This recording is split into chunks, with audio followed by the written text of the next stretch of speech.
Sejam todos muito bem-vindos a mais uma rede de oração e intercessão do canal A Bíblia Toda, um canal em que você estuda a Bíblia e a história do cristianismo em ordem cronológica.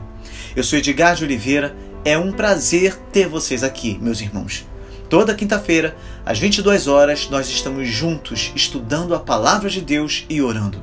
E todos os dias, às 6 horas da manhã, eu tenho orado aqui. Você é o meu convidado. Se você ainda não consegue orar às 6 da manhã, você tem o dia inteiro para fazer isso, tá bom? Mas não deixe o dia acabar sem que você ore. Não faça isso.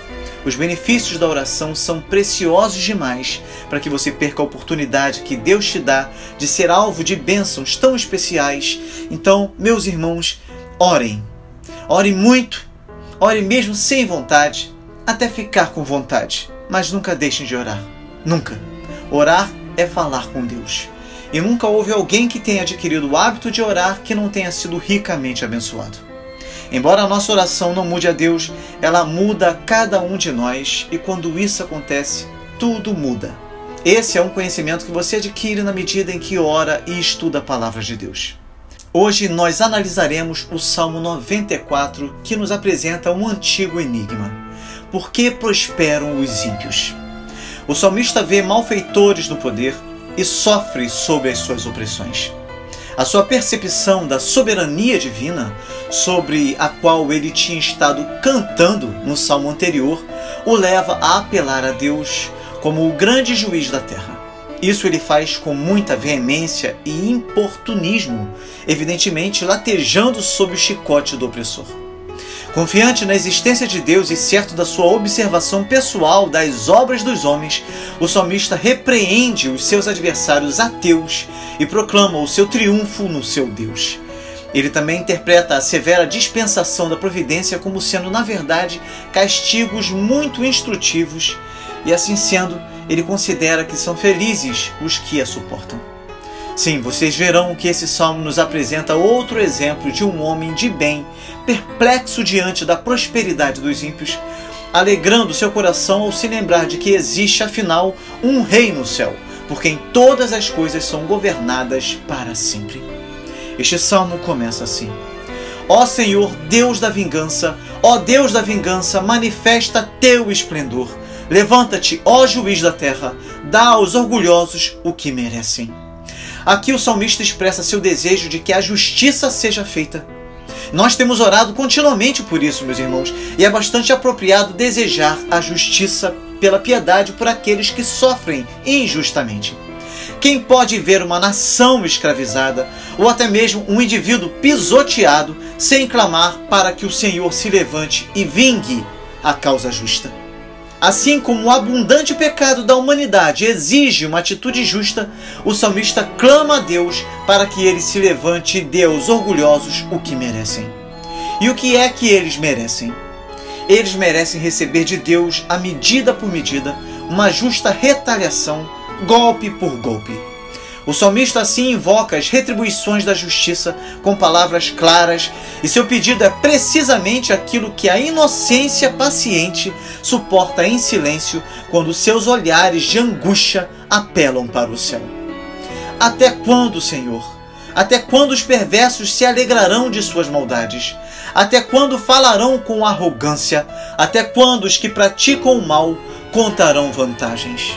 Vocês acham, meus irmãos, que o mal governará para sempre? A escravidão, o roubo, a tirania jamais cessarão?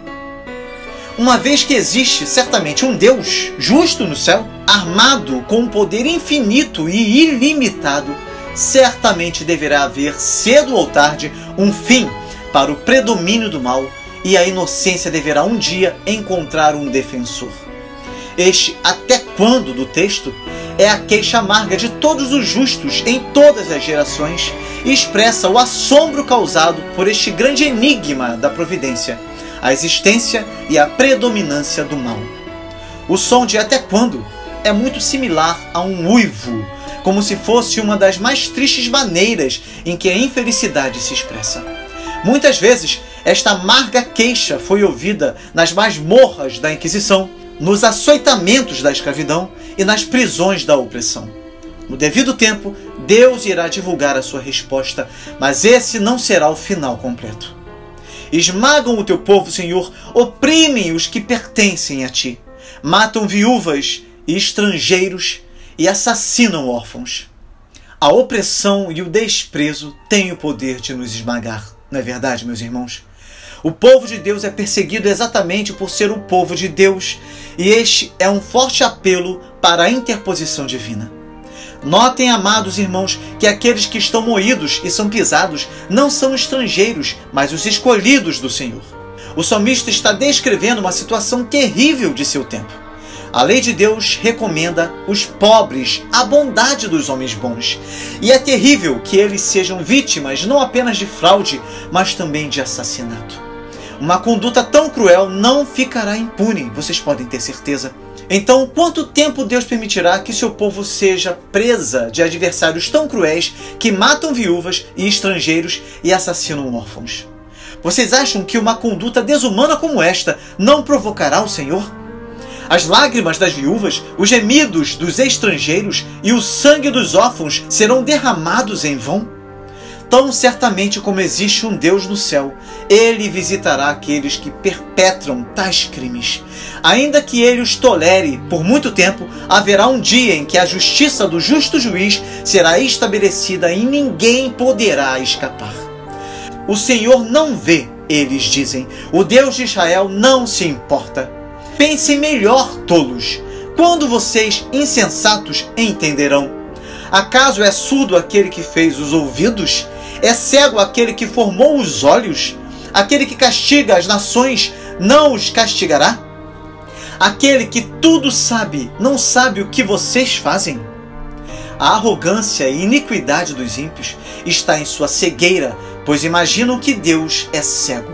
Além de crerem nisso, esses homens maus declaravam isso com ousadia naquela época e ainda fazem isso em nossos tempos. Prestem bastante atenção ao que vou dizer agora, meus irmãos. Não há limites para a blasfêmia do homem orgulhoso e arrogante, nem a própria razão pode limitá-lo. Ele rompeu os limites do bom senso. O Deus de Jacó o ouviu junto ao ribeiro de Jaboque. O Deus de Jacó o conduziu e o protegeu durante toda a sua vida e disse a respeito dele e da sua família: não toqueis aos meus ungidos e aos meus profetas não façais mal. No entanto, esses brutos professam crer que ele não vê e nem se importa com as ofensas feitas ao povo escolhido. Certamente em tais descrentes se cumprem as palavras dos sábios de que aqueles aos quais o Senhor deseja destruir, ele abandona a loucura de seus corações corruptos. Povo de Deus, muitos acreditam que Deus não castiga ninguém. Isso é um absurdo tremendo, principalmente quando vindo de lábios que professam seguir a Jesus Cristo, pois esses trazem nessa falsa confissão a culpa por não conhecerem a palavra do Senhor. O versículo 10, bem como centenas de outros versículos do Antigo e do Novo Testamento, nos afirmam que Deus, que castiga as nações, castigará os que oprimem o seu povo. Aquele que repreende nações inteiras não poderá reprovar e repreender indivíduos? É claro que ele fará isso. Toda a história mostra que ele visita o pecado nacional com juízo nacional. Uma nação que professa o nome do Senhor, mas legitima a maldade de sua liderança, está fadada a sofrer o juízo de Deus. Deus sempre agiu assim e agirá sempre assim, até que o seu reino seja plenamente estabelecido entre os homens. É impressionante como o cenário vivido pelo salmista é semelhante ao nosso, em que toda a situação é tão óbvia, a situação é tão natural, mas os ignorantes não percebem.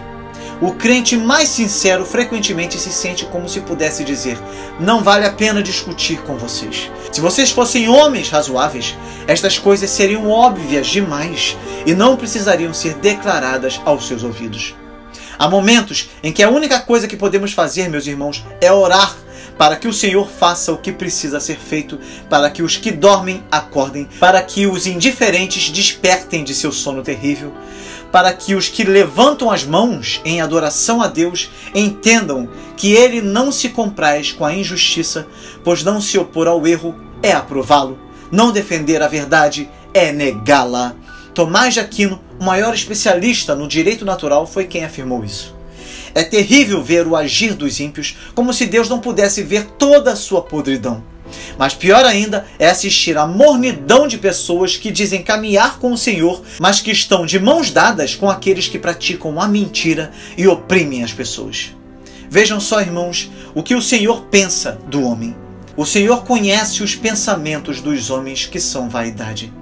Não apenas as suas palavras são ouvidas e suas obras vistas, mas Deus lê os impulsos secretos de suas mentes, pois os homens não são difíceis de serem distinguidos por Ele.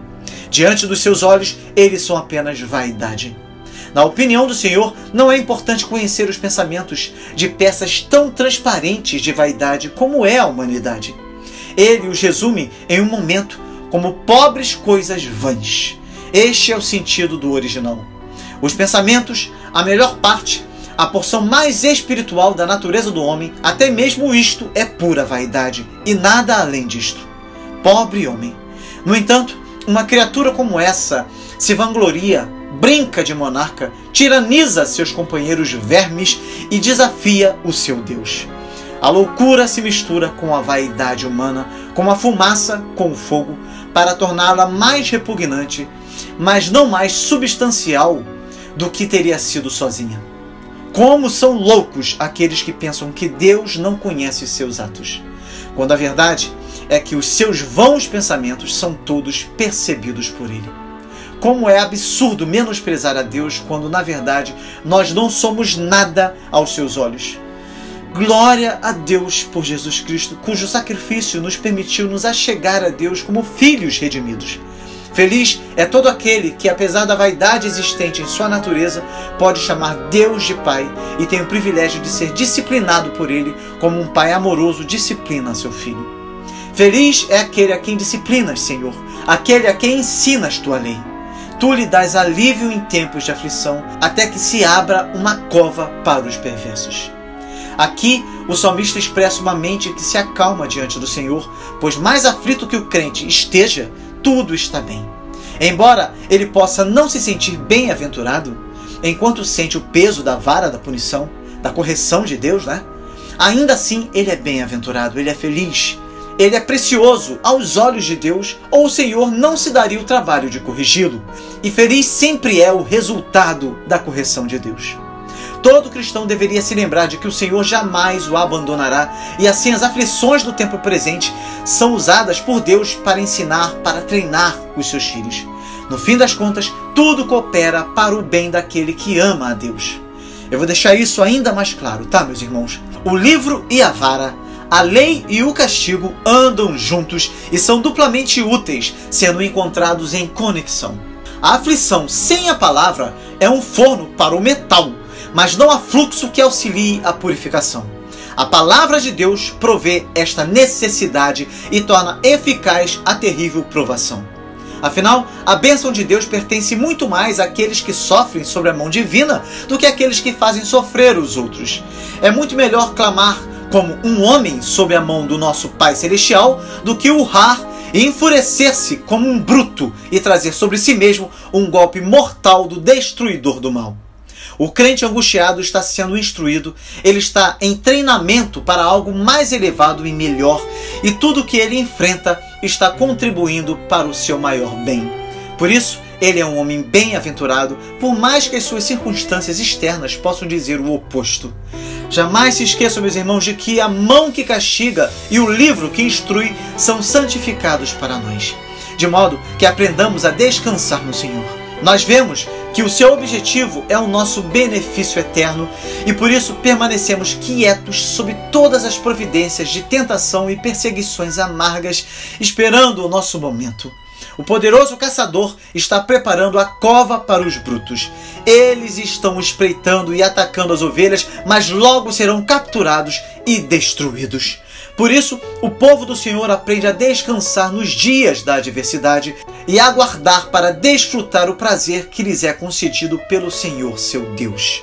Os ímpios podem não estar ainda prontos para a punição, nem a punição pronta para eles.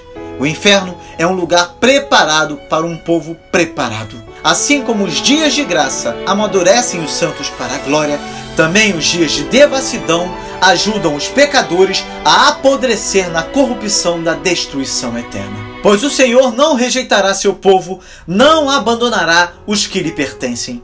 Os julgamentos voltarão a se basear na justiça, e os de coração íntegro a buscarão. O Senhor pode abater o seu povo, mas jamais o rejeitará.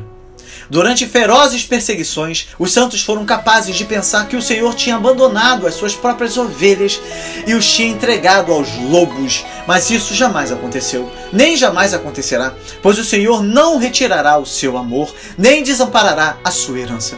Durante algum tempo, ele pode abandonar os seus com a intenção de beneficiá-los desta maneira, mas ele jamais os desampara completamente. Ele pode castigar e corrigir, mas jamais negligenciar. Ele pode com fidelidade reprovar e repreender, mas jamais pode deixar de amar. Amém? Estejam certos de que o grande juiz virá, o reino da justiça começará, o curso das coisas estará no caminho certo, e então todos os crentes fiéis se alegrarão. Uma deliciosa esperança é aqui expressa em imagens poéticas de grande beleza. O governo do mundo esteve, durante algum tempo, nas mãos daqueles que o usaram para os mais infames fins. Mas o clamor da oração trará a justiça de volta ao trono, e então cada coração justo terá a sua porção de alegria. Vocês podem dizer amém? Isto é certo, meus irmãos. Quem me protegerá dos perversos? Quem me defenderá dos que praticam o mal? O autor deste salmo sabia que tudo ficaria bem, mas neste momento ninguém estava ao seu lado em oposição ao mal, nenhum defensor do justo se apresentava e não se podia encontrar os fiéis entre os homens. Isso também é uma amarga tentação e um amargo mal debaixo do sol. Mas isso tem o seu objetivo, pois leva o coração ainda mais completamente ao Senhor, compelindo-o a descansar somente no Senhor. Se nós pudéssemos encontrar amigos em outra parte, talvez o nosso Deus não seria tão importante para nós. Mas quando depois de pedir ajuda ao céu e à terra, não encontramos outra ajuda, exceto o que vem do braço eterno, nós somos levados a valorizar o nosso Deus e a descansar nele com uma confiança indivisa. A alma jamais está mais segura ou mais descansada do que quando, depois que todas as outras ajudas fracassam, ela se apoia apenas no Senhor. Este versículo é um clamor apropriado agora que a igreja vê o erro que a invade por todos os lados, quando os ministros fiéis são poucos e ainda menos são suficientemente ousados para se levantar e desafiar os inimigos da verdade. Onde estão os luteros e calvinos, meus irmãos? Uma falsa caridade debilitou a maioria dos cristãos em nossos dias. Um John Knox seria de grande valia neste momento, mas onde está ele? A nossa grande consolação é o fato de que o Deus de Knox e Lutero ainda está conosco e no devido tempo irá chamar seus campeões escolhidos. Que seja assim, Senhor, em nome de Jesus. Quem tem olhos para ver e ouvidos para ouvir, sabe que ainda há pessoas resistindo a tudo o que é injusto. Que possamos nos unir a eles e lutar pela nossa liberdade enquanto ainda podemos fazer isso. Se o Senhor não tivesse me ajudado, eu já estaria no silêncio do túmulo. Gritei: estou caindo, mas o teu amor, Senhor, me sustentou. Quando minha mente estava cheia de dúvidas, teu consolo me deu esperança e ânimo. Sem o auxílio do Senhor, o salmista declara que ele deveria estar morto e deveria ter ido à terra do silêncio, onde não haveria mais testemunhos a ser dados a favor do Deus vivo. Ou ele ainda poderia estar dizendo que não teria tido uma palavra a dizer contra seus inimigos, mas estaria envolto em uma vergonha sem palavras.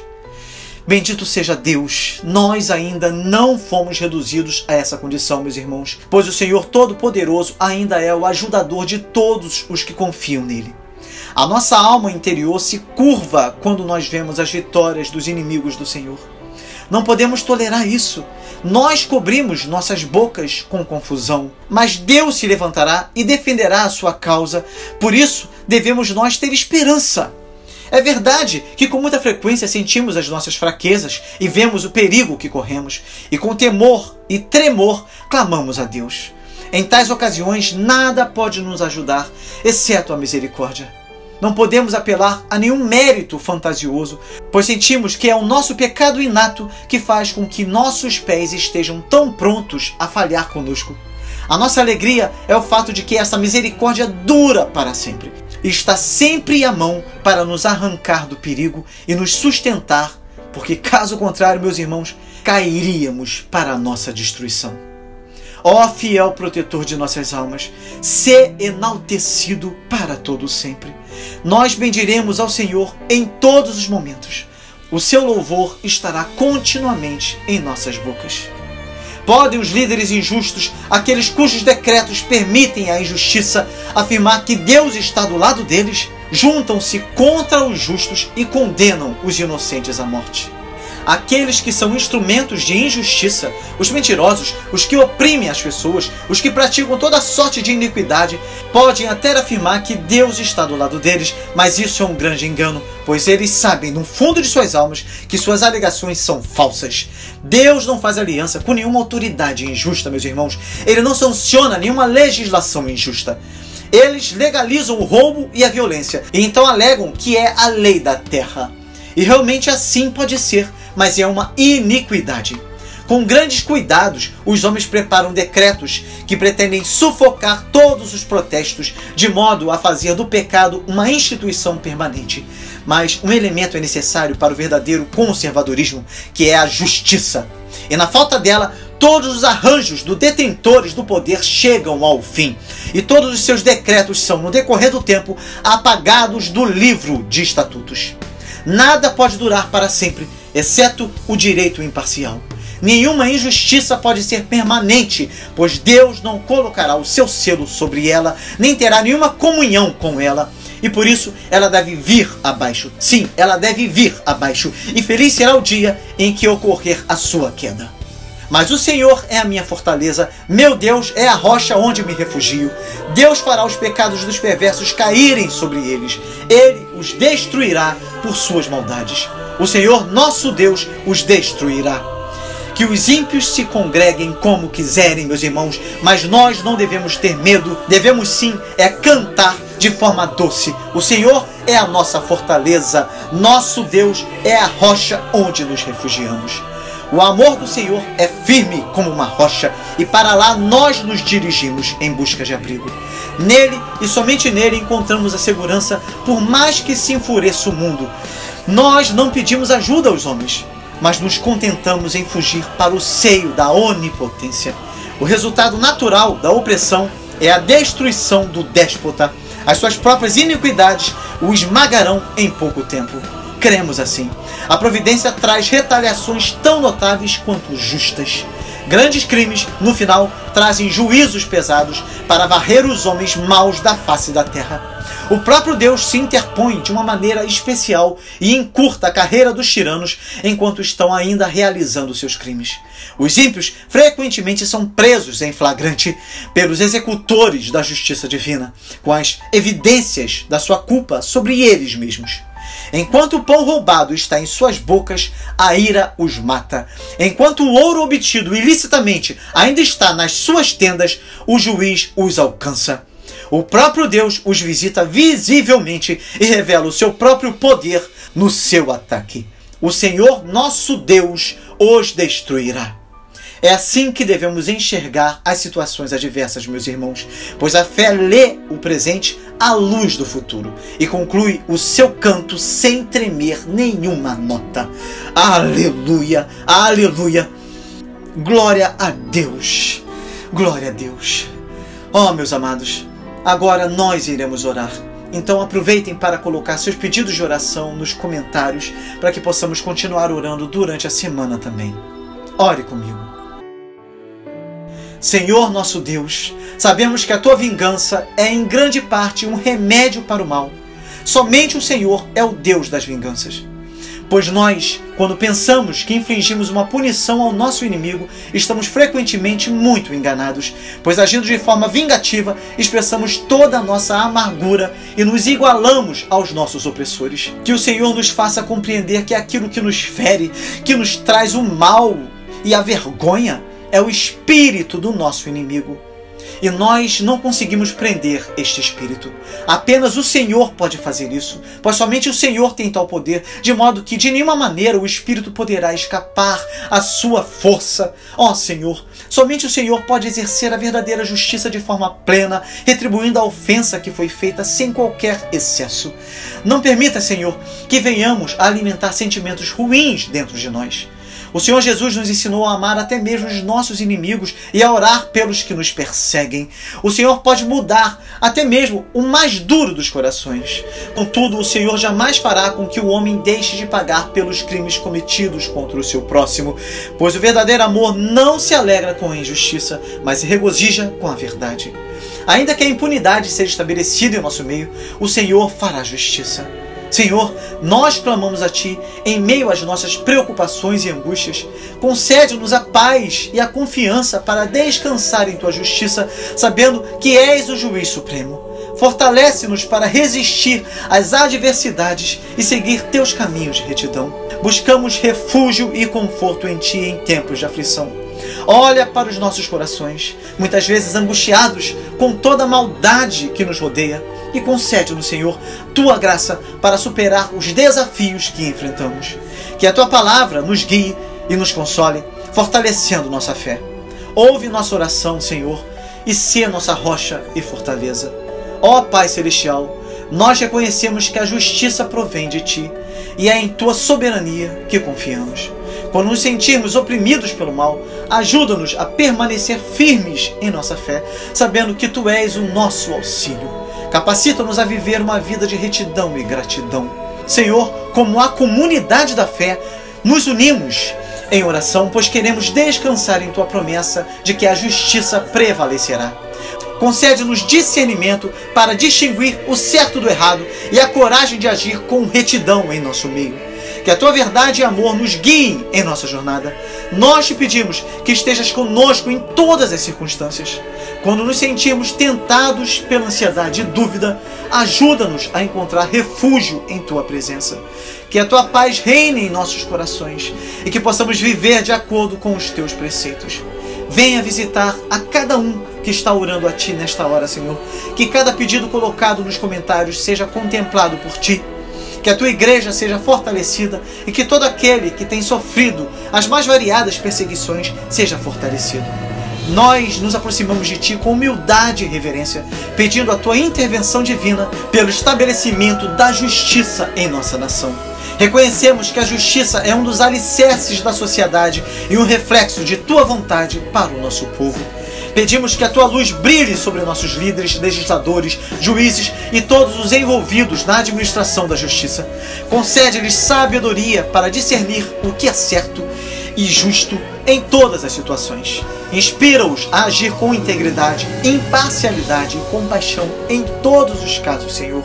Derrama a Tua graça sobre nossos cidadãos, para que possamos reconhecer a importância da justiça e do respeito mútuo. Ajuda-nos a promover a igualdade, a equidade e a unidade em nossa nação, superando divisões e preconceitos.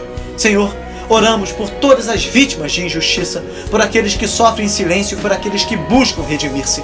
Que a Tua justiça prevaleça em cada situação, restaurando o que foi perdido e renovando a esperança em nossos corações. Pedimos que a Tua mão guie nossos esforços coletivos para construir uma nação justa e compassiva, onde todos os cidadãos possam desfrutar dos benefícios da igualdade e da liberdade. Que o Teu amor e a Tua verdade se manifestem em nossa sociedade. Senhor, sabemos que a verdadeira justiça é um reflexo de Tua natureza divina. Que a Tua vontade seja feita em nossa nação, assim como é feita nos céus.